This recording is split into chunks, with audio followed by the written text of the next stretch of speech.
Israel और Hamas के बीच छिड़ी लड़ाई के बीच ईरान का बड़ा बयान सामने आया है। ईरान ने मुस्लिम देशों से कहा है कि वे अपने यहाँ इजराइल के राजदूतों को तुरंत प्रभाव से निकाल दें और दुनिया में तेल की सप्लाई रोक दें।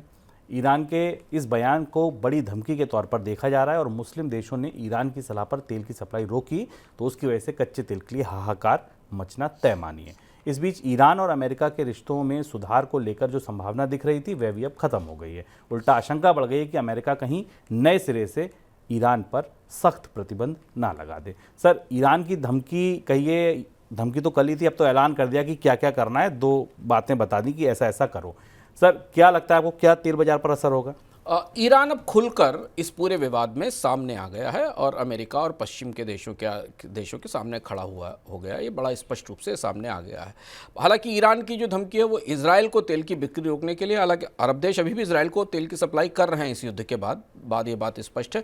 पर ईरान ने कहा है कि सारे अरब देशों को इजराइल को ऑयल की सप्लाई बंद कर देनी चाहिए। 1970 में लगभग अरब देशों ने ऐसा ही किया था जब उन्होंने अमेरिका को भी तेल की सप्लाई बंद कर दी थी। हमने आपको बताया कि अब अमेरिका की तेल की सप्लाई बंद करने का कोई मतलब नहीं, क्योंकि अमेरिका कच्चे तेल के उत्पादन में आत्मनिर्भर भी हो गया है और निर्यात भी करने लगा है। यूरोप इस पूरे मामले में फंस गया है। लेकिन कच्चे तेल के बाजार में ईरान की इस धमकी के बाद काफ़ी सनसनी दिखाई दी, क्योंकि अगर किसी भी देश को सामूहिक रूप से मिलकर कच्चे तेल की आपूर्ति रोकी जाती है, बंद की जाती है, तो तेल बाजार के सेंटिमेंट पर, उसकी अंतर्धारणा पर उसका गहरा असर पड़ता है। वैसे भी ब्रेंट क्रूड पर वार प्रीमियम लग चुका है, यानी युद्ध बढ़ने की आशंका के आधार पर उसकी कीमतें बढ़ना शुरू हो रही हैं। लेकिन ईरान ने अब ये पेशबंदी शुरू कर दी है, जिस पेशबंदी में वो इजराइल को अरब देशों का नेतृत्व करते हुए इजराइल को सीधा जवाब देने की तैयारी कर रहा है।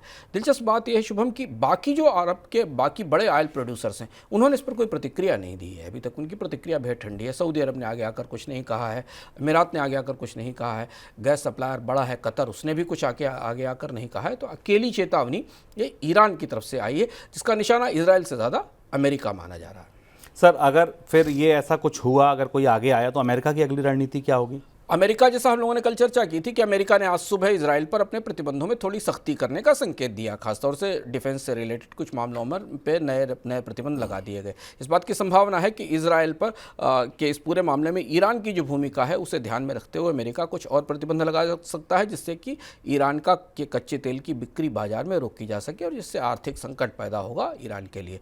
इस पूरे मामले में यूरोप थोड़ा उलझ गया है, क्योंकि अमेरिका तो अब तेल में आत्मनिर्भर है, पर यूरोप के लिए अमेरिका और अरब, इन दोनों बाजारों पर तेल की बड़ी निर्भरता है। और ख़ास तौर पर यह ध्यान रखना ज़रूरी है कि रशिया के और यूक्रेन के युद्ध के बाद और रूस से तेल की और गैस की सप्लाई पूरी तरह बंद किए जाने के बाद यूरोपियन देशों की जो ऊर्जा ज़रूरतें हैं उनके लिए मध्य पूर्व पर बहुत बड़े पैमाने पर निर्भर है।